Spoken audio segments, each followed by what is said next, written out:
What is going on, good people? It is Friday. It is June 28th. We are here on the Sportskeeda Wrestling Facebook page and the Wrestle Binge by Sportskeeda YouTube channel. Rick Ucchino, SP3, and Dutch Mantell is on his way. I promise he's on his way. Technical glitches.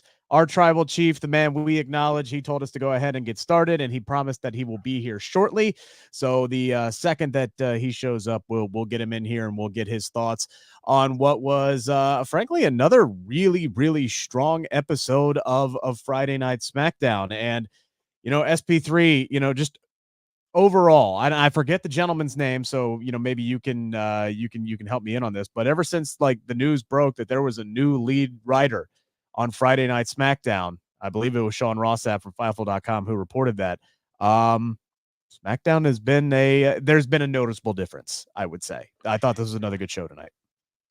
Yeah, back-to-back weeks of really strong television from SmackDown. I was very complimentary and praising of it here last week on the show. Like I said, last week I gave it a 9 out of 10, which is about as great of a TV weekly episode. I don't think I've given any weekly episode of any wrestling television nine more than a 9 out of 10. It's always 9 out of 10 is kind of like the benchmark. I don't know if we can ever see a 10 out of 10 show, but man, this was a great follow-up. And I thought once again, I thought SmackDown outdid a very, very great episode of Monday Night Raw. This week's Raw was a great follow-up to last week's Raw, which I thought last week's Raw was one of the best of the year. This was a step down, but still really, really strong this week. And this SmackDown, I thought, was almost as good as last week. I don't know if it's a 9 out of 10 worthy, but it's very close. And the gentleman's name who got promoted to the role of SmackDown lead writer is John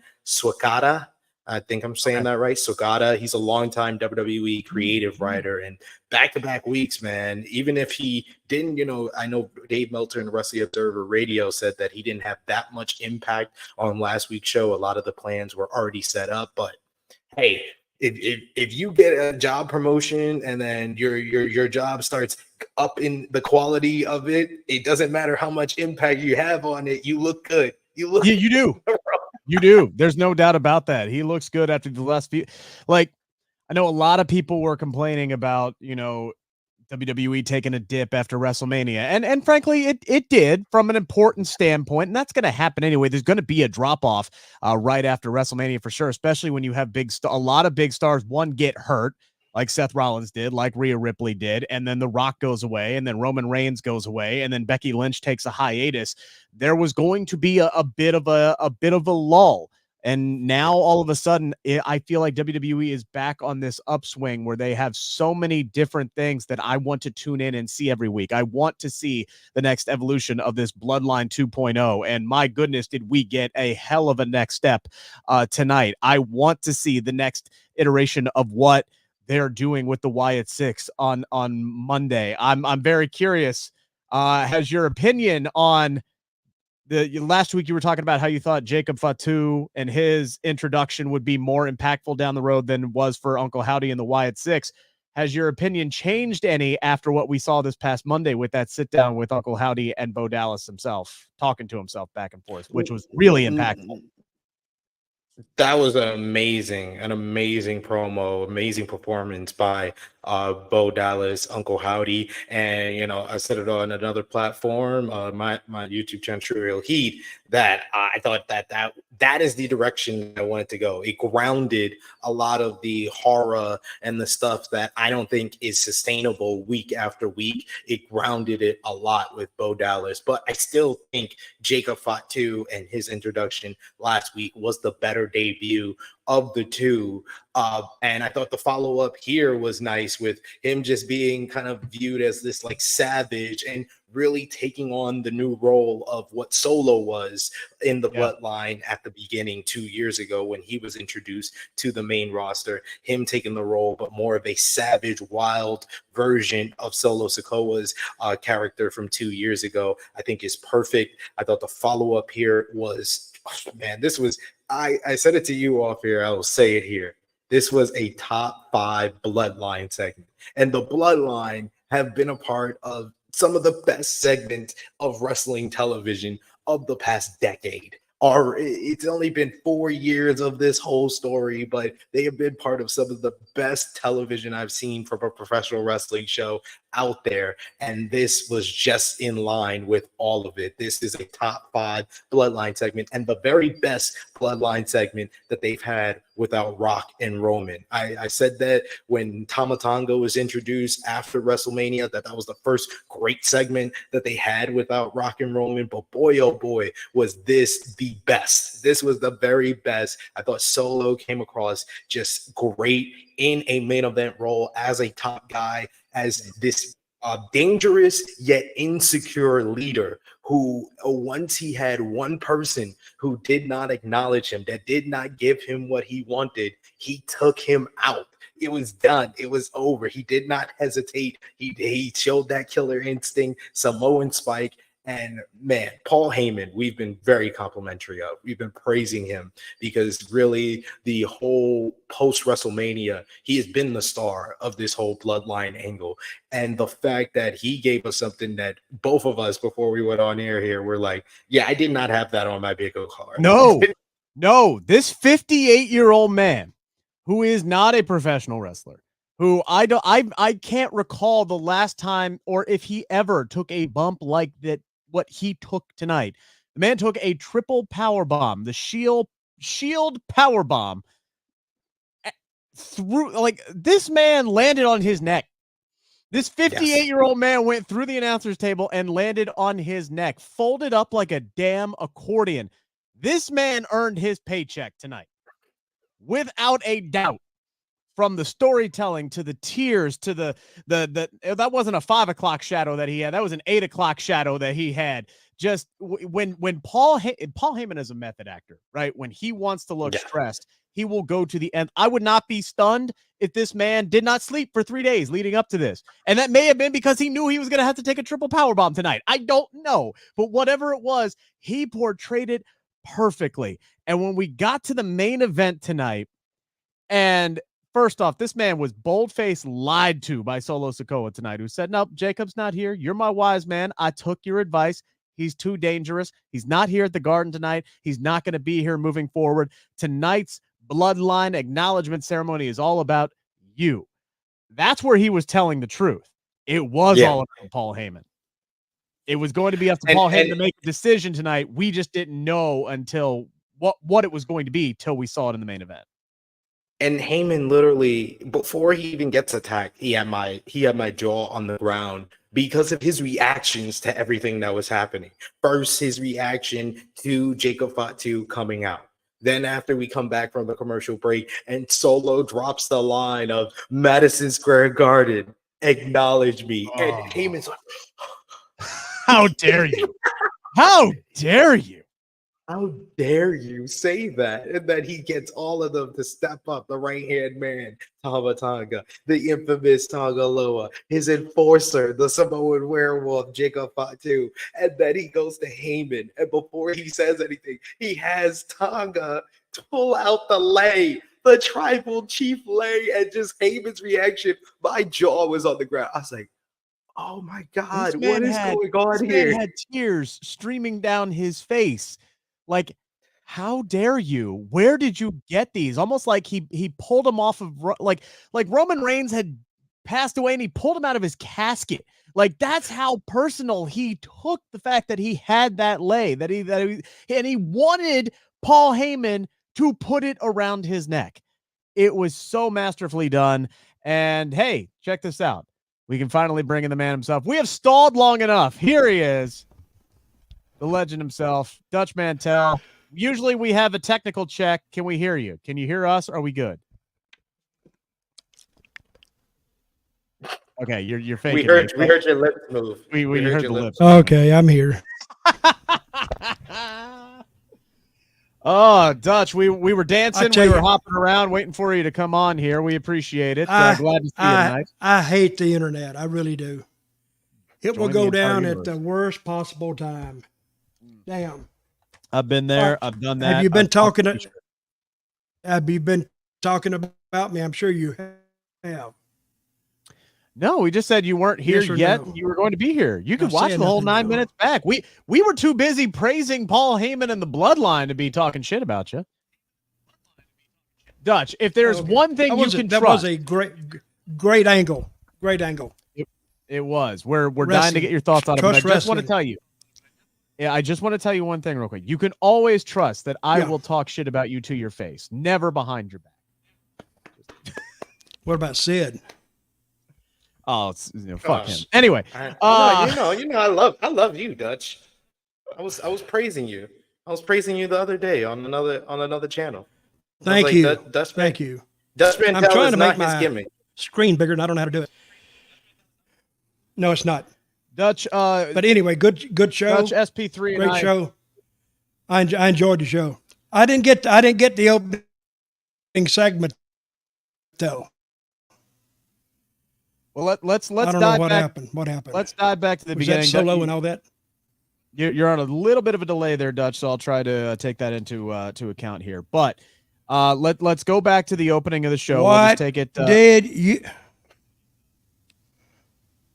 Go ahead. You want me to sign back in? No, you're fine. You're fine. Yeah. You're fine. You're fine. You guys are awesome. Hey, I'm not in charge of the internet. All right. So let's just go back to the top here. We do open up. Do you just want to go, Dutch? Do you just want to talk? Do you just want to do this thing? Should I leave? Oh, he got his feelings hurt. I mean, I just got a job to do, and should I do it, or you want to just keep, dragging this out? That hurts my feelings, Rick. I'm not in charge of the internet. I can't get there any sooner. So we open up the show with the Bloodline showing up in a car backstage. Paul Heyman is with him, but there is one noticeable absence. It is Jacob Fatu. He is not there. Paul Heyman asks respectfully, where is Jacob Fatu? And we don't really get an answer from Solo Sikoa. He just kind of, taps him on the chest there and gives him a little smile, and they walk out to the ring here. And before we even get them, guys, Cody, Randy, and KO, they show up in a car right behind him. They are ready to throw down. And then we get like a Marvel Civil War type stare down here, Captain America 3 style, between these 6 men. And then they just start brawling all over Madison Square Garden.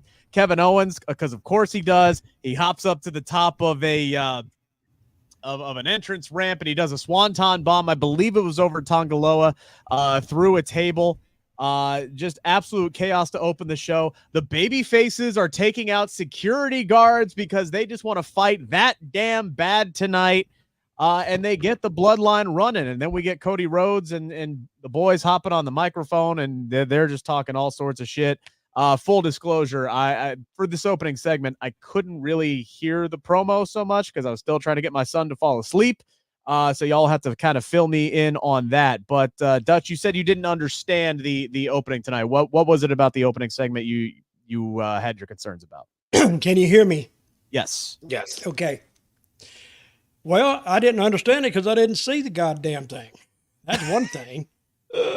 Because my damn internet, it just completely blacked out the first segment. So I figured they did something like that, and he told him that Joseph Fatu wasn't there. That was later after the in-ring. Is that what he told Paul? He didn't tell him. That was after the brawl to open the show. Yeah. Paul asked him that to start the show, and he basically told him like you just patted him on the chest like Rick said, and then we got the brawl, which was a fun, wild open to the show and a great follow up from last week's awesome post post-match angle with Jacob Fatu's debut. It was a wild brawl in front of a hot crowd at MSG. If you had major stars going out there, it felt very Attitude Era-esque. And then they followed that up with the promo from Cody, Kevin Owens, and Randy Orton. I like Cody, talking about how, he's saying Solo is a seat filler. He's not the head of the table. He's just here to fill a spot for now. And he wanted to prove it. He feels like he should be defending the WWE championship in front of a sold out MSG. And I love Randy Orton's reaction to that, was basically giving Cody a look and then rubbing his head like, yeah, I should be the one getting the title shot at you. Yes. And then Cody saying that he thought that he finished his war with the Bloodline at WrestleMania when he beat Roman, but now he's still dealing with it. And then it leads to the security coming in, and they beat up all the security guards. A couple of great East Coast wrestlers in there, like Facade was in there. So good shout out to those indie wrestlers that took all those bumps from the top stars here. And then Nick Aldis was just fed up, and he went and got the popo. That's one thing you don't do, Nick Aldis, in New York City. You don't side with the NYPD. I'm glad to see that the WWF, WWE security hasn't improved since when I was there. That is the shittiest security ever. You call them in, they just get the shit kicked out of them. I digress. I disagree with that, actually. Have you ever watched an episode of NXT? Whoever's job it is to patrol the parking lot, they suck so much ass. It's at least these dudes show up for their ass kicking. Well, it's still the same company, Rick. It's still WWE. Yeah, that's what I'm saying. I'd fire every damn one of them. But anyway, yeah, that was I didn't see that, but I did see the putting in the car and him hitting the car, and they drove away. So I figured something like that happened. So good segment. For those who are asking about the blackouts and the audio cuts, look, I mean, it's network television. If the crowd does a gesture that they don't like, if they start chanting something that they don't like, they're gonna bleep it out. And thankfully, WWE's moving to Netflix, and SmackDown is moving to USA. So. Well, the crowd could actually, the crowd could actually hijack the show, totally, if they kept that up.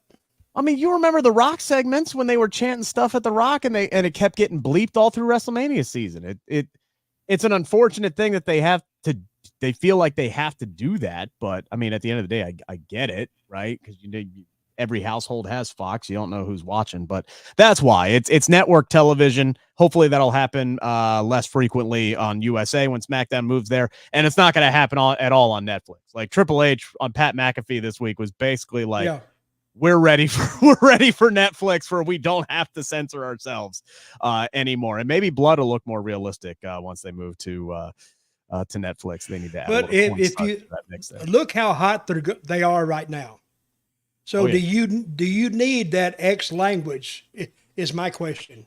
No, I'm not saying that they have to do it, but you can let the crowd reactions help sell the story. You get so sucked out of it. The ending of the show tonight where they're chanting holy shit or fuck you Solo or whatever it was that they were chanting at the end after they powerbombed Heyman through the table, SmackDown ended mute because they couldn't air any of it. And those are the kind of moments. I'm sorry, guys, but I'm in the UK, so I've been watching. I've been cheating on y'all, and I've been watching the TNT sports feed, and the TNT sports feed had you Solo. I was like, yeah, let's go. I was like, this is all time heat to end this show. Yeah. All right. It would have been nice for us in the States to see it. Yeah, it would have been great. MSG cursing, doing a cursing chant is the best. Like, it was great during the triple threat with Santos, Logan, and LA Knight. They were like, fuck you Pacers. So y'all probably had that muted out as well. Sure did. There was a lot of... I kind of missed. What is the relationship between those two basketball players? Had they run into it on the court or?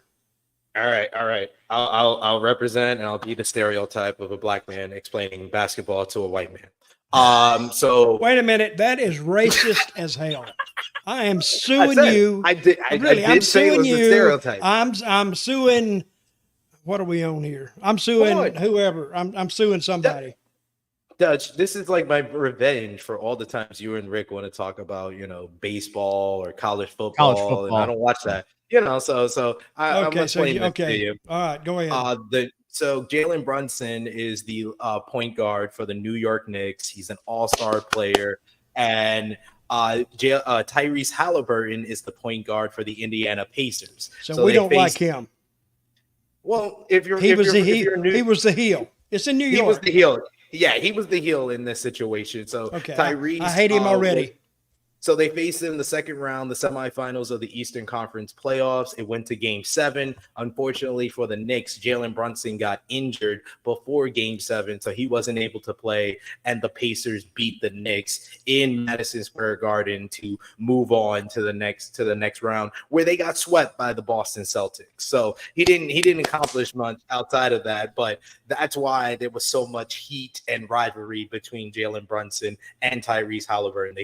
They played the same position. They were on rival teams in the NBA playoffs, Game 7, and the New York Knicks were on a magical run that the New York fans were wild for because they haven't had a team this good in well over 2 decades. So, yeah, that's where the heat was. And that's why I put on Twitter, I'm booking it for you, Paul. I know you're watching because Dutch is here, so I'll say it here. Book it. Hulk Hogan, Dennis Rodman versus DDP and Karl Malone. 26 years later, Logan Paul and Tyrese Halliburton versus LA Knight and Jalen Brunson, SummerSlam 2024. Book it. Man, you want to now? I also got the flashbacks to Dennis Rodman and Karl Malone, and I'm glad I wasn't the only one who got those flashbacks. I tried to tweet about it, but Twitter sucks now, and it wouldn't accept my tweet. But anyway, it was a good tweet. Regardless, I was thinking about that too, but man, we just want to keep kicking that U.S. title match down the road now, don't we? Just to get some NBA stars in the ring. Hey, I put the picture side by side too of the 4 from 1998 versus the 4 from tonight. So I mean, yeah. Now here's my question. Here's my question: how would that go over to have a New York Knick and an Indiana Pacer in Cleveland? How's that going to work out? I think they'll both be heel. It would suck for most people, except you from New York. Probably would. You'd have to get. I don't even know who's on the Cavaliers anymore. You'd have to get somebody. Yeah, you'd have to get Donovan Mitchell or somebody like that involved, right? Like you'd have to. I don't know. It seems kind of, you could have a corner man. They could each have their corner man. You could still get the U.S. title match, and then maybe do the tag team match down the line. But regardless, Dutch, before we move on to the rest of the show, I have to get your thoughts on the closing segment tonight. The opening segment all led up to the Bloodline ceremony tonight, where we found out that Solo's a lying bastard. Jacob Fatu was there. Not only was he there, but he got a huge introduction. He is the newest member of the Bloodline. He's the enforcer for Solo Sikoa. And Solo, the only truth that he told Paul Heyman tonight was that Paul was going to have a chance to really solidify himself as Solo's wise man. He was going to have a decision that was going to have to be made at the end of the night. They open up. Jacob Fatu is there. Solo Sikoa tells Madison Square Garden to acknowledge him, which sends Paul Heyman for a loop. Each individual member of the Bloodline tells Solo, I love you. You're my tribal chief. I acknowledge you. He gets to Paul Heyman. They pull out Roman Reigns' lay, and Paul just loses it. He's got tears streaming down his face. He does the whole Solo, I love you. The deep pause. Nobody wants him to say it. And then he goes, I do not acknowledge you as my tribal chief. And the roof blows off of Madison Square Garden. Huge pop for Paul Heyman. The babyface turn is complete. And then this 58-year-old man, who is not known for taking huge bumps, takes a spike, a diving headbutt, and then he is triple power bombed through the announcer's desk. This man folded up like an accordion, landed on the back of his neck. He earned a paycheck tonight, Dutch, for sure. What were your thoughts on the closing segment tonight? Well, I knew this was coming, and I mean, this is a sign of, tremendous timing in booking. We knew it was coming. Everybody could see it was coming. It was just a matter of when. They set it up masterfully tonight. And it's at the end of the night, so everybody got the idea, well, okay, something's big is coming. And they weren't disappointed at all. So I thought they would hold this off a little more to where Roman is either there or close to coming back, and he may be close. Who knows? After this, I don't think he can hold off much longer. He's going to have to show up within the next week or couple of weeks. And Paul Heyman will be missing, I think, next week. They'll play this back. And I thought they did it great. They're booking in pieces, a little bit piece here and a little piece there, but it all fits. And a little piece here. And that's one thing about booking. You don't outrun yourself. So, and when they did this tonight, they're right on time with it.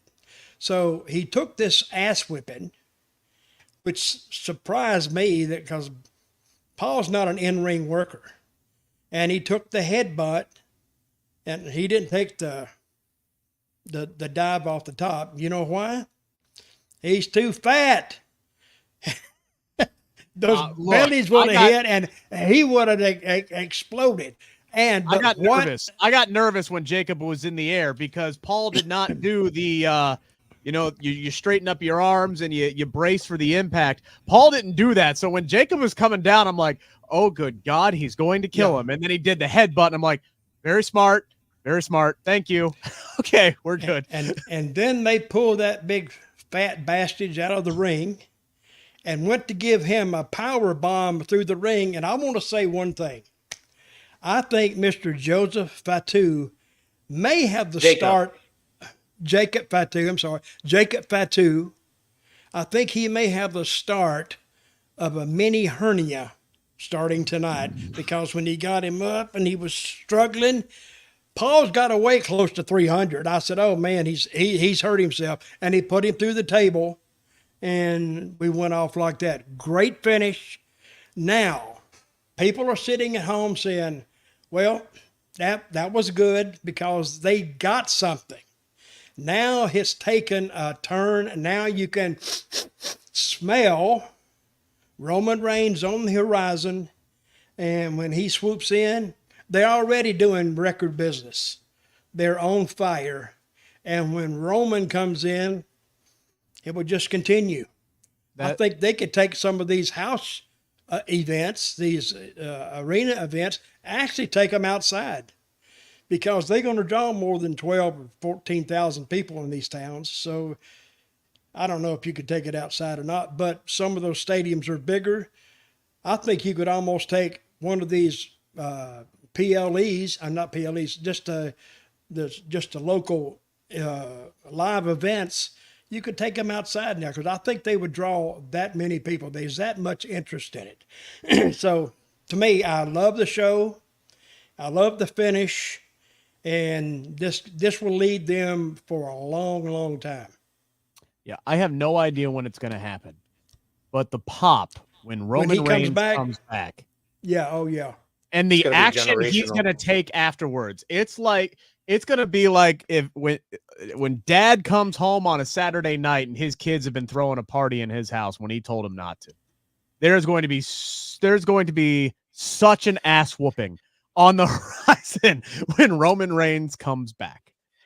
And I forgot to add one thing. My condolences to the Anoa'i. Is that the way you say their name? Anoa'i family over there. Anoa'i, right. To the family for the loss of Sika. And Roman needs some time to grieve and kind of get past that. But even in Sika's death, now Roman, he could always allude back to that, and it made him look at things differently, which the people would believe. I'd believe it, because he's thinking about his life and how his legacy and the legacy his father left, and he wants to leave one just as well. Yeah, and that's one of the reasons why, like, I'm sitting here and I'm thinking, damn, after this, like, could Roman be at Money in the Bank? But after just losing his father, I doubt he's going to come back that that quickly. So I would think here SP3 SummerSlam might be the earliest that we see Roman Reigns show back up in WWE, which to me means this is now going to be a big test because I don't think Paul Heyman is going to be around. And Paul Heyman has been such the star of this storyline for the Bloodline. The takeover has now been complete. Solo Sikoa does not have a wise man. Victor asking who will be his wise man. I don't know if he's going to have one. He might not. He doesn't need one. And that separates him. That makes him different. Roman Reigns was smart enough to know that he needed counsel, right?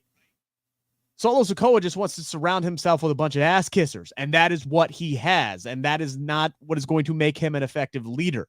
At least that's the story that I'm reading into this, but this is going to be a big test now here, SP3, for these four guys because they're it now. Until Roman Reigns is ready to come back, until Paul Heyman is ready to come back, and we start this Bloodline Civil War all over again, and they reunite Roman with the Usos because we know that's coming sooner rather than later, like, it's on them now. So this is a big test for Solo and everybody else. See, a great angle because it writes itself. You just wrote it yourself, just out. Okay, the Usos are coming back, and now Roman's there and Cody's there, and you got it. It writes itself. That's a whole card just by itself. So when you tell it in increments, you like that word, increments? It's like little pieces. You sell it in. You produce it in increments, and then you piece it together, and now everybody can see the story that's already gone on and what's coming. And that's the story of a good storyteller and a good booker. And I don't know who's really booking this. I guess it's Triple H and The Rock. And who's that Gerwitz guy? Really, the Bloodline story has always been Heyman behind it. And we said it. I talked about it last week. His fingerprint is all over this whole story, and the fact that I feel like he's the one that suggested him taking the bump on this show because it's Madison Square Garden. Yeah, I was gonna say this is a 5-star segment right here. This is a 5-star television segment because it's Heyman in Madison Square Garden where he started his career in New York City, and it's him putting on a masterful performance to tears, the 10 o'clock shadow, just everything about his performance was superb, and Solo just felt into the role of the dangerous yet very insecure leader, and I thought he was great in his role. This was the best Solo Sikoa has felt as a major star on this show, and honestly, you said, with Roman coming back, that pop he's going to get is special, it's generational, and I talked about it with you, Rick, before we went live. The one part that I did not like in the presentation of the Bloodline and Solo Sikoa on this show was Cody. Here it comes. Was Cody saying to Solo that I don't see a tribal chief, I see a seat filler. I think that you got to cut all that stuff out. That's bringing it down to me. When you have all these major stars. I'll agree with that. It should have used another term, like an opportunist. That'd be better. That is much better than seat filler. Where's my congratulations, Rick, for coming up with that word? Very well done. This is why Dutch had the pen at a couple of places because he knows the way where you can position him, because when you're saying that you're the fake tribal chief or you're a seat filler, that's bringing you down. When we're trying to present you as the tribal chief, it's working against each other. And that's why, in my opinion, I hate to be the judge, because Cody's having a great run. He's having a great run as WWE champion, great run as the top guy, but he's the real seat filler because Roman is the real top guy.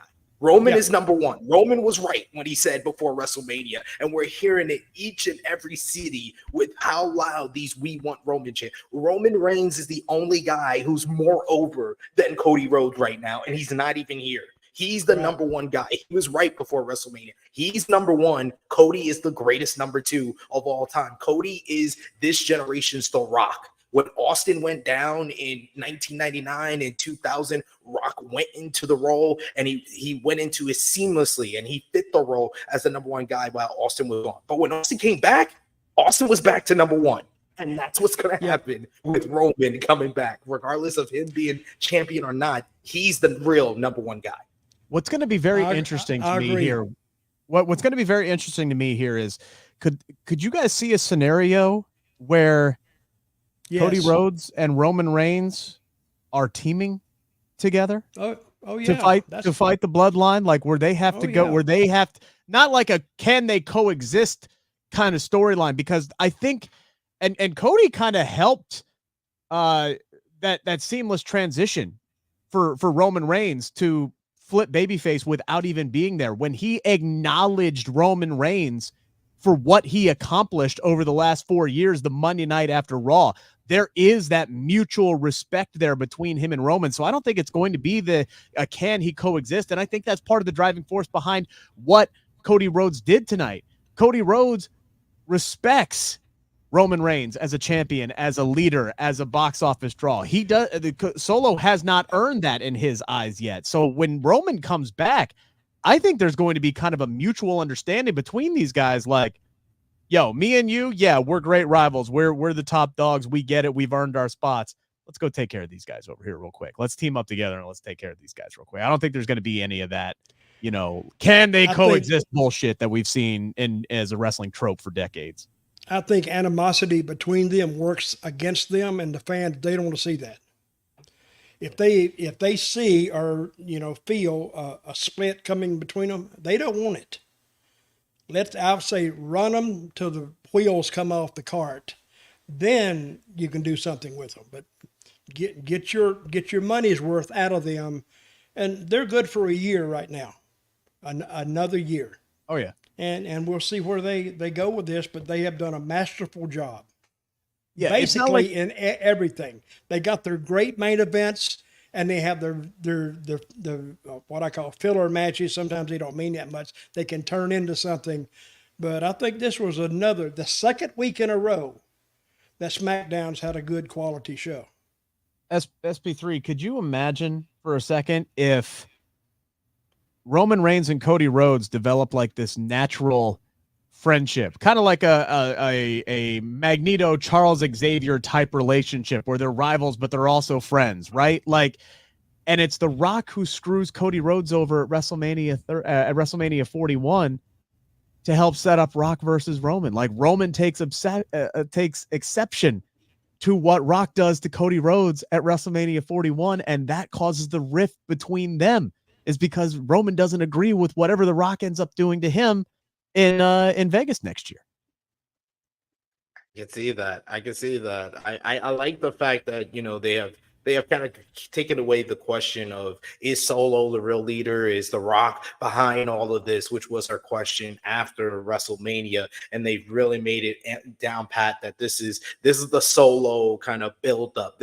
We're building Solo Sikoa up as the top star. But yeah, there's a couple of different directions that they can go with this. I think we are going to see can they coexist, but not with Roman and Cody. I think the next step in the story, especially as we build to SummerSlam, where it looks like we're going to get Solo versus Cody, is the return of Jimmy Uso, and Jimmy Uso trying to fight with Orton, KO, and Cody against this new bloodline. And KO, he always has a long memory, and he remembers what Jimmy Uso and the real bloodline did to him. Orton has a animosity against the bloodline. He talked about it, that they took him out for 18 months. And also, I think Cody's the only one out of that team that would be like, oh no, I'll open the door. I mean, I opened the door for Jey Uso out of nowhere, so I'll open the door for Jimmy to come on through, and it's going to be about him proving himself to Orton and KO. And maybe Cody opening the door for Jimmy Uso to fight side by side with him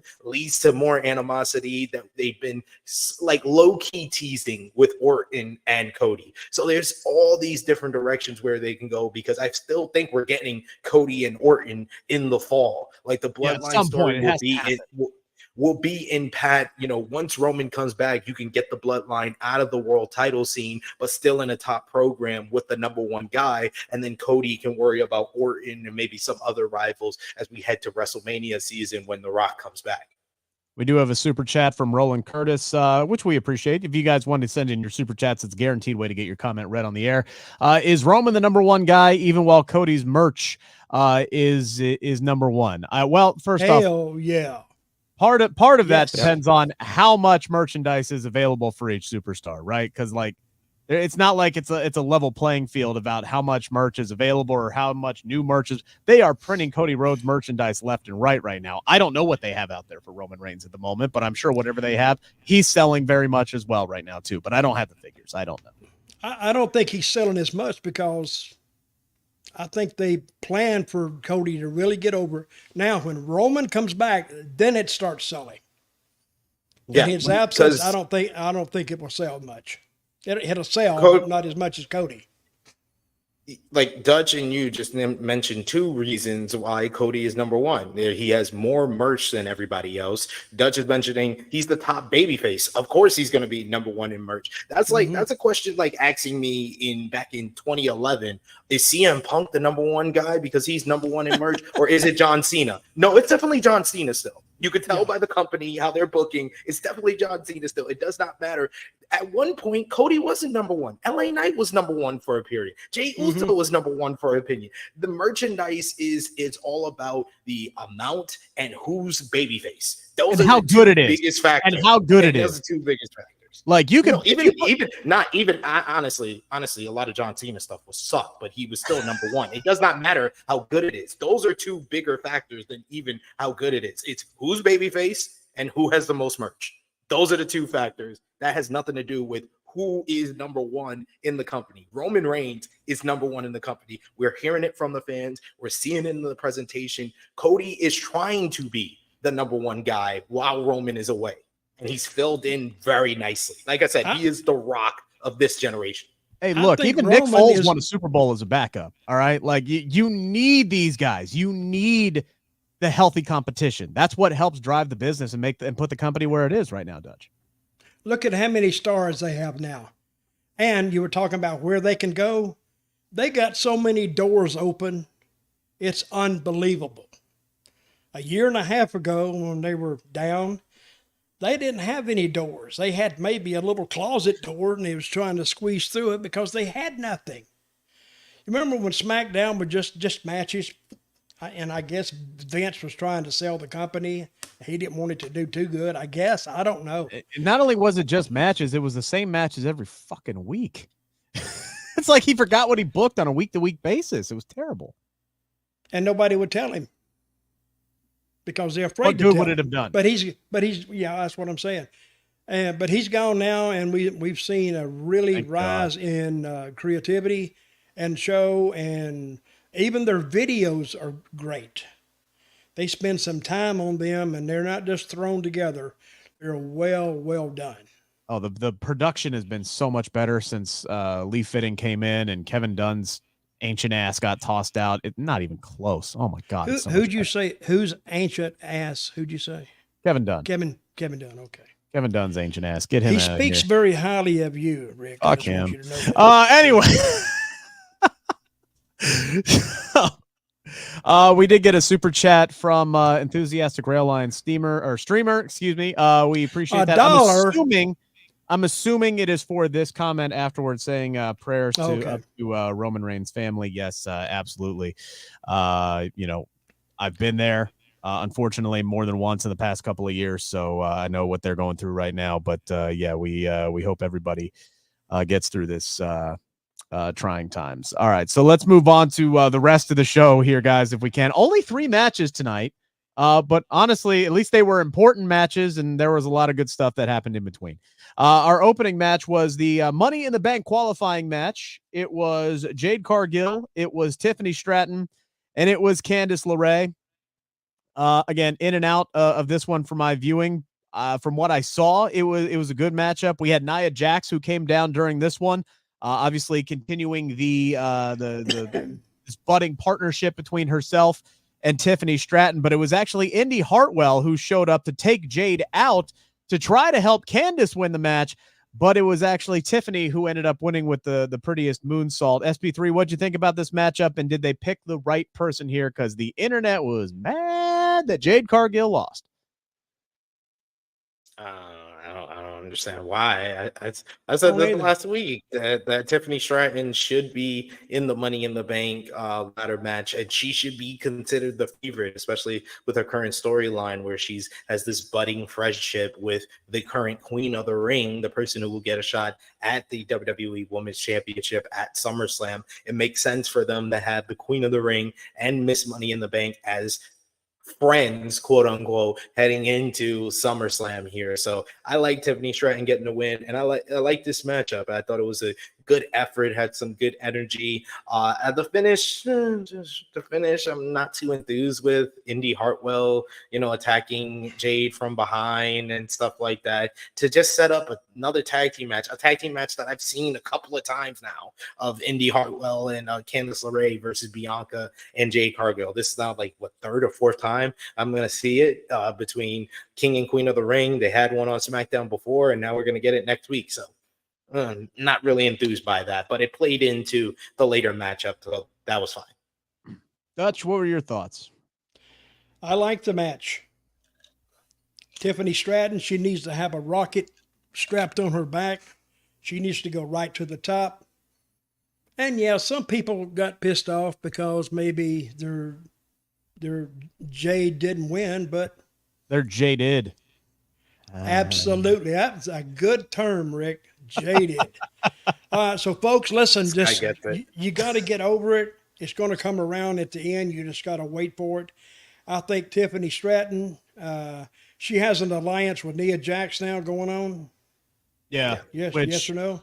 And which I could absolutely 100% see Nia beating Bayley at SummerSlam and then Tiffany immediately cashing in on her. Like I could see that almost immediately. I would hate that because I want Miss Money in the Bank to actually have like a long run with the briefcase, and I would give it to Chelsea personally, but I could see WWE doing that. That's a good thought, though. They should swap it there and put it on Tiffany. She's a pretty decent, good-sized girl, right? What does she weigh, you think? Not even going to take a stab at that one. Oh, go ahead. What, you say 140, 134, 135? Not doing it. Okay, who was the other girl in the match? That was Candice LeRae. That was Candice. She's LeRae. a little girl, right? Compared to the other two in the match, yes, for sure. But you don't want to touch it, right? So now you're saying they're big fat asses. That's what you're saying. I'm just saying they're tall. They're put together well. Candice looks small by comparison. It's no different than saying that last week that Randy Orton dwarfed Carmelo Hayes because he freaking does. It's just a fact. But you weren't afraid to say that. I wasn't afraid to say this. I'm going to start some females in here. No, I can't say it. I can't say it. I ain't got to start. What would you say Nia Jax is then? She's in great shape now. He is scared to damn death. She's in great shape. You woke bastard. Okay, so but I like the match. Those girls worked hard. They really did. And the finish was layered. And I don't know who put that finish together, but I thought it was good. Very good. We get backstage and Mia Yim wants a piece of Nia Jax, which means her tough luck is gonna continue to go because I don't see Mia getting the best of Nia Jax whenever that match happens. We also see the Street Profits backstage. They want to get a piece of the Bloodline. Instead, they're going to get Pretty Deadly next week. It was nice seeing Pretty Deadly back on screen. I'd like to see more of them moving forward. That team does nothing for me. I mean, they're good and they're funny and they're cute. But as far as seeing them going up against the Street Profits, that's a kitchen break for me. So even if they beat them, I said, well, I don't care. They just. I can't wait to talk about it. They are what they are. I can't wait. I was almost worried we were going to get that on this show, and I was like, this show does not need to be dragged down to the mid card. No, we already got through. See, Sid agrees with me. I was saying, God, don't put those guys out there now. The show's too good. If we put them out there, the show would went. I like Pretty Deadly. I think they're charismatic, they're fun, and they Yeah, got a they nice are. little pop on their return here. And I've always liked the Street Profits, but the Street Profits are pretty much WWE's answer to the Acclaimed without Max Caster being a creep. They are an act that it feels like they're 2 years behind a repackage. They needed a repackage like 2 years ago. And every attempt they have done to change them up from what they were 2 years ago has not worked, and they feel a lot less over than they were 2 years ago. They tried to turn him heel with Lashley, and the crowd cheered for him. No. You can't turn that team heel. The people are not going to go for it. No. They are the arbiters of whether anything is going to get over. And they like that team, and you're not going to turn them heel. Okay, if you repackaged them, Sid, what would you do? I don't know. I don't know what they need. Maybe a look change or just a story. A story would help them a lot. A story and a rivalry. That would help them a lot. They haven't had a real true rivalry since what? New Day? Or the Usos? Since the Usos 2 years ago. Yeah. That Uso rivalry, that's what I'm referencing when they were over 2 years ago. That's why they feel like the Acclaim, because like Dutch just said, I'm over, and a lot of people on social media is over the Acclaim. But then when you see them at an AEW show, they get cheered. I'm over and think that the Street Profits are stale, but when they come out, they still get cheered by the live crowd. So if they're over with the live crowd, maybe I'm wrong, but I feel like they're stale and they need a story to kind of get back into the groove of things.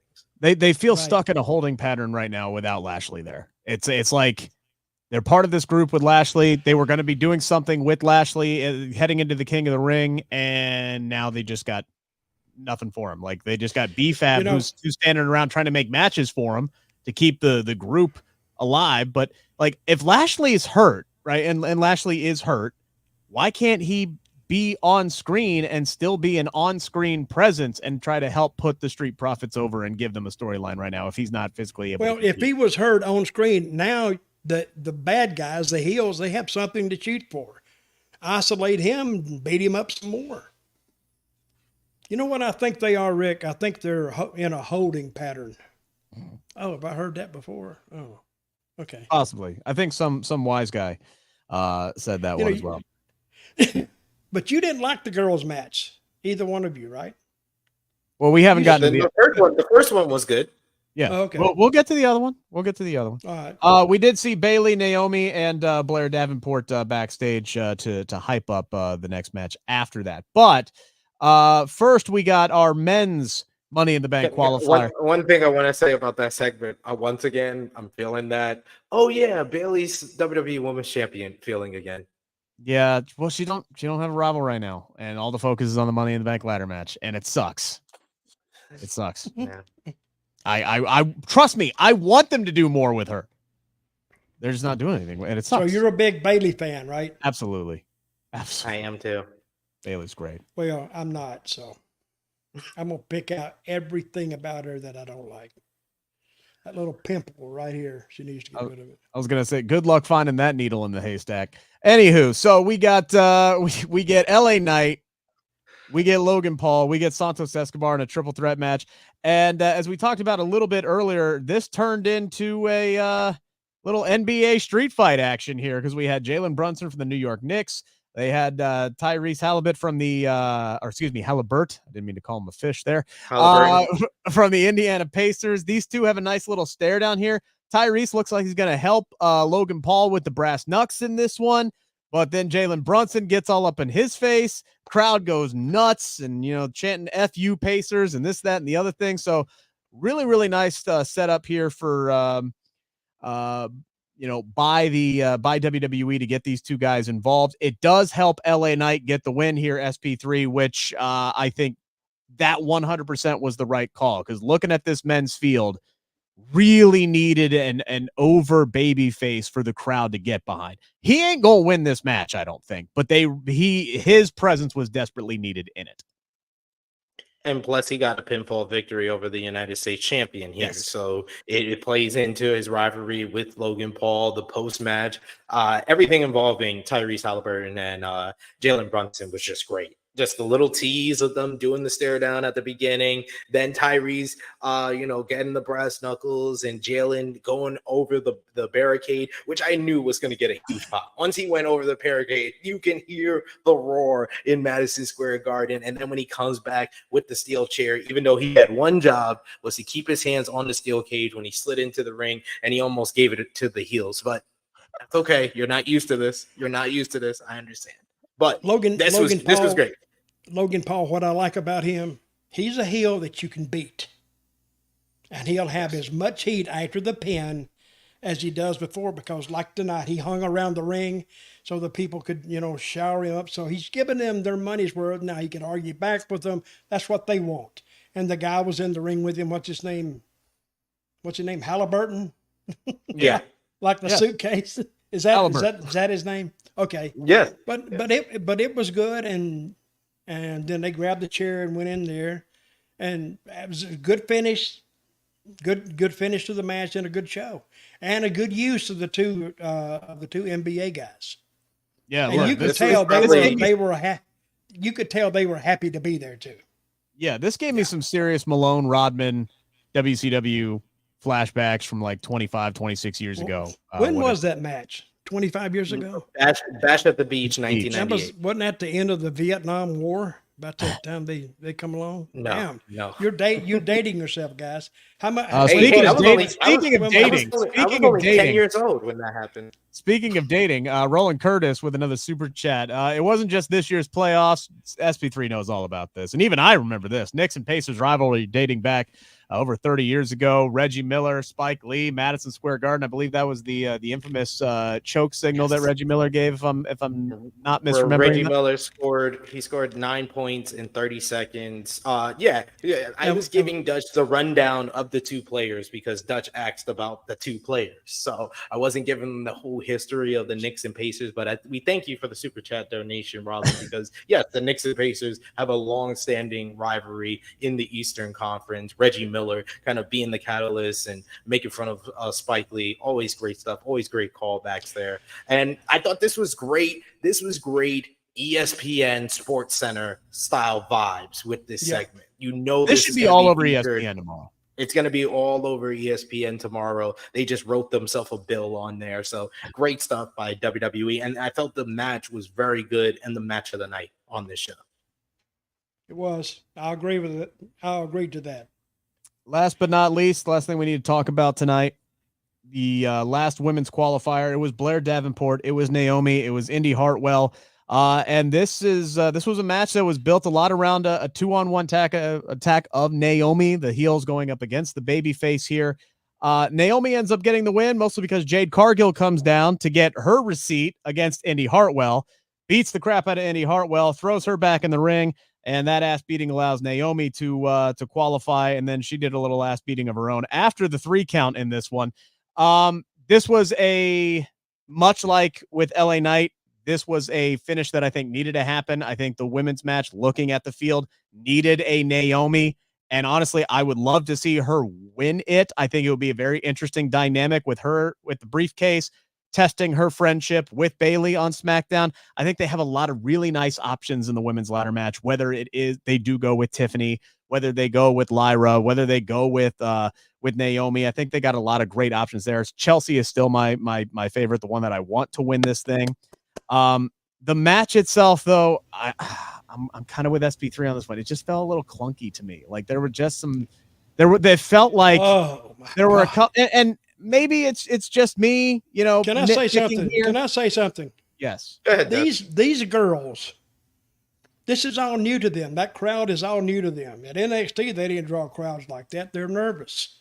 So they got to learn to work with the personnel. It's like you putting a new team together. Who's the girl basketball player? What's her name? Caitlin Clark. Angel Reese. Which one? She's learning. Yeah, they're learning to play with these new teammates. So that's what I think happened in that match. They're learning. They don't want to make mistakes. I've seen guys make mistakes and come out and the booker just chew their asses out. I told one booker one time, I said, brother, they're not wanting to screw up. So screaming at them doesn't help. Just talk to them and tell them what they did wrong. Look, I can't do it. But shit happens, Dutch. I'm not, saying that they suck or this, that, or the other thing. I'm just saying the match. But did they for work whatever the hard? reason was, it was a little clunky. There was more than once. Blair Davenport, especially, it looked like she's just standing there waiting for the next move to happen to her, and it was just a little. It was just clunky. Is all it was. It wasn't as smooth as I would have liked it to have been. I'll agree with you with that, but she's learning the system. That's what she's doing right now. Yeah, so, I had high hopes for this match. It just didn't live up to them. That's fair criticism, SP3. I don't think you or I are being malicious in this. I haven't said anything. I haven't said anything yet. Sid didn't say anything. What I will say is that we live in a current era in everything that we do on social media and doing stuff like this on YouTube, where people are highly sensitive, even in a world of professional wrestling. It dates back to I can mention the Maxine Dupree, where a majority of the fans were just booing her because she's not ready to be on TV and not ready to be on the WWE main roster. But you had a whole bunch of people like, oh, you guys are too hard on her. You guys are this, you guys are that. Then you got the other end of the spectrum, where I feel that a lot of people are too hard on Jade Cargill, who's still learning and still in the process of developing in this business. And all that I'm saying, this match sucked. This match was not good. This match sucked. This match sucked. The match was it wasn't the best. I agree. It was not a good match. Wait a minute, guys. I'm still in a coma from watching Joe Biden's press conference. I'm like this. Oh my God, this guy can't even talk. But anyway, I'm the same way here. Hey, just the other day, you had someone who feels like he has dementia, who's been running this country for the past 4 years, and then we got the other guy who was running the country for the 4 years before that, bold-faced lying, and it's been proven on CNN that he was bold-faced lying the entire debate. So we're screwed. We're screwed for the next 4 years. Anyway, but that's another point for a different day. But if Joe Biden stays in there, there's no hope. We're screwed either way. We're screwed either way. No, we're not. This country's been screwed up for 8 years. So that's besides the point. That's another topic altogether. I'm talking about this matchup. It was not good. It was, like you guys said, it was clunky. It was sluggish. The last 3 minutes of this matchup felt like every freaking move was in slow motion. It was when Naomi did the kick, where she usually just bounces off the top rope and hits the kick. But it was like I think it was Blair. It was like walking in slow motion to her, so she had to hesitate on the top rope and do the kick in slow motion. Then they're throwing each other into the guardrails. It's like, here you go, here, honey. It's like me pushing my kids, to walk faster as we cross the street. It's like, here, honey, here, go into the guardrail. Oh my God, it was I was cringing a lot in this matchup. It was not good. Show me a cringe. Show me a cringe. See it. I want to see this cringe. Is it this? I'll go back to something that Stone Cold said a lot. If you're thinking out in the ring, you're stinking, right? It looked like the girls were thinking and trying to get to the next spot instead of feeling the match out, feeling the crowd, and just going out there and having a good time and putting on a match. That's what it came off as to me. And also is the fact that this New York crowd did not care about this matchup at all. They were singing they were doing your chants, where if you're a New Yorker, your chant is, oh, we don't care what's going on here. We're just going to entertain ourselves. Your. That's all I heard from the crowd. They were not invested. What a bunch of assholes. And look, maybe this wasn't the best three-way to put together, because you have Indy Hartwell, who is not over with the crowd at all because you haven't done anything with her. And Blair Davenport, this is her first match on SmackDown. Her debut on SmackDown. So there was no heat to this. Naomi got a pop when she came out. Naomi got a pop when she won the match. There was no heat to it. It was just it was almost like it was a foregone conclusion to the audience that Naomi was going to win this thing. Maybe it wasn't the right triple threat to put together. Maybe. Agreed. All right, you got to put them on TV sometime. You do. You do. Sure. So all right, SP3, what you got going on True Heel Heat this weekend? Oh, wait. I'm sorry. We had a request before we go. We had a request. We were done. No, not yet. I'm we got to talk about Dijak. I put it in the comments. Sorry, I apologize. Dijak kind of broke the internet this week where he wrote out a full like, see you later, bye, exit, a whole exit letter on his contract situation with WWE, and according to him, SP3. Company didn't even really get into deep negotiations with him. They basically sat him on the bench for a little bit, talked to him a little bit, and then said, "Hey, we're not going to renew your contract. We're not going to keep you around." And a lot of people online were they were upset by that because they know what kind of a talent Dijak is. This is a guy who had banger after banger after banger in NXT. He was getting ready to compete for the NXT championship, and then he gets drafted to Raw, and then we don't see him, and then bye-bye. He's out the door now, now a free agent. Before, I know Dutch isn't quite as familiar with him, so I'm going to ask Dutch a different question. But SP3, what's your whole take on the Dijak situation? I was very much surprised, and the way he did it, I thought was great move on his part of getting that attention immediately and making that announcement, getting his story out before WWE basically dictated the narrative. But when his contract did expire, him getting that post out was in similar fashion to Cody's list that he put out on social media when he left WWE, when his contract expired, putting the list of everything. And I liked him tagging Tony Khan, TNA, and New Japan Pro Wrestling. That was another wise decision by Dijak. And check out Sean Ross Sapp. He did a great interview with Dijak on Fightful that kind of talks about his perspective on Retribution, his call up, his second run in NXT. A lot of great stuff throughout there. So yeah, I'm very excited for what Dijak's going to do. And if I'm WWE, I don't know, I could have found something for him.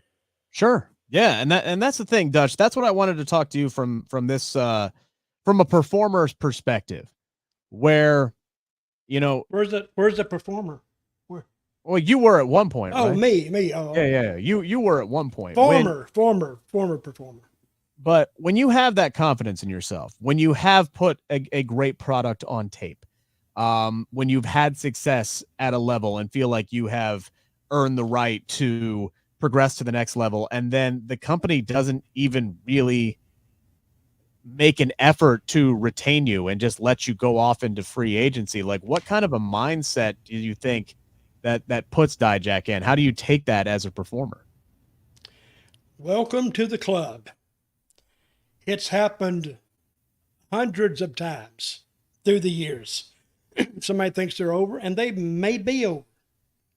But somebody said, I don't think he either doesn't fit the plans they have then, or it's going to be a chore to work him in, even though he was over in NXT. But I don't know. I hate anybody lose their job, but he'll get booked. He'll go to Japan. He'll go to TNA. He'll go somewhere, and he'll work his way back. How big is the guy? Oh, he's huge. He's like 6'8" or something, isn't he? He's a big guy. Yeah, I know that. So I don't know what they saw in him, but if Triple H, if he's sitting, he could be driving one day and he says, damn, I need a guy. And all of a sudden, Dijak, is that his name? Dijak. Damn, that Dijak. I wonder what he's doing now. They'll make a call to him, and he could just come right back in. Yeah, he's 6'7", 270 pounds, and he's got ridiculous athleticism in the ring. He's a tough son of a bitch, too. Yeah, his entrance back in may be as perplexing or as surprising as his exit. So he'll stay gone a year, and then they come back, and they repackage him, and he's off to the races. So how old is he? He's a young guy still, right? And he's 37. Well, he's still pretty young. And in today's wrestling, yeah, he's still young. Yeah, WWE wouldn't touch you if you were over 30 15 years ago. If you were over 30, screw that. But now they don't do that. So anyway, it's not over for him. He'll keep plugging away, and it may give him a different appreciation of the business, or it could turn him so sour he'd say, "Screw it, I'm done with it." Yeah, I don't think that's going to be it. But who knows? SP3, he could be under the learning tree of Chris Jericho in like 3 weeks. Could be. There's a forbidden door on Sunday. We could see him show up there. You never know. Yeah. I'm excited for what Dijak's gonna do. Like you said, 6'7", 270. He's a guy that has impressive size, impressive athleticism. He's been in great matches, and he's made the most out of every opportunity that he got in WWE. And he survived Retribution and was getting over on NXT as a main event star there before they decided to call him up and didn't seem to have a plan to renegotiate his contract. So it's kind of surprising, but I'm not going to be surprised wherever Dijak lands next. I mean, just the thought of maybe this time next year, whenever, Keith Lee is healthy, the fact that we might be able to get Keith Lee and Dijak again. Like if Tony Khan is the sicko that I believe him to be, that match will get booked at some point down the road. SP3, what you got going on True Heel Heat this week? Well, we got a change of the schedule tomorrow. No True Heel Heat Flagship podcast will be going live on Sunday at 10:05 a.m. Eastern Time. We'll be previewing Forbidden Door, talking about Dijak leaving WWE, talk about that superb ending to WWE SmackDown tonight. So a lot for us to discuss as it's Forbidden Door weekend. But tomorrow I will be live at around, I believe, 1:05 p.m. Eastern Time with Who Killed WCW review, where I'm going to complain about the 4 hours of television that I wasted my time watching, and they didn't even answer the question, and they just tried to babyface Eric Bischoff the whole entire time. So check it out, True Heel Heat. Who did kill WCW? I don't know. They gave us like 50 different answers throughout the whole thing, but it wasn't Eric Bischoff. The only people that said the right thing was Bret Hart and Booker T. Shout outs to them. Mm-hmm. Dutch, what you got going on? Who killed WCW? I think it was a group effort. And hey, I had to almost threaten to sue them to get booked there. And after I was there for about 2 years, then they just let me go so I can sympathize with Dijak, but there was no going back there. I mean, that was the most screwed up. Well, I've been in a lot of wrestling companies that were screwed up. That was really screwed up. Nobody knew nothing. At least in WWE, it ended with Vince. He was, if you had a problem, you took it to Vince. He solved it, and it was over. He didn't want to hear any more about it. In WCW, you didn't know who was the boss. You didn't know who was in charge, and you had to watch what you said to somebody because they'll just, what they call, stooge it off to the people that matter. And then you could just be out of luck. But anyway, what I got going on, my website, dirtydutchmantell.com, you can go over there, and I'm going to be adding more to it this week. My email address is dirtydutchmantell with 2 L's at gmail.com. Write me, and I usually write people back sometimes. And that's about what I got going on. Sounds good to me. All right, guys, we will be back next Friday. The go home show for Money I'm not coming. in the Bank. Oh, I will. Well, are you going to be late again, or are you just not showing up? Oh, stop it. See, hey, I'm suing you. That's ageism, since I'm older than you. All right, everybody, have a great weekend. We will we'll see you next Friday. Take care.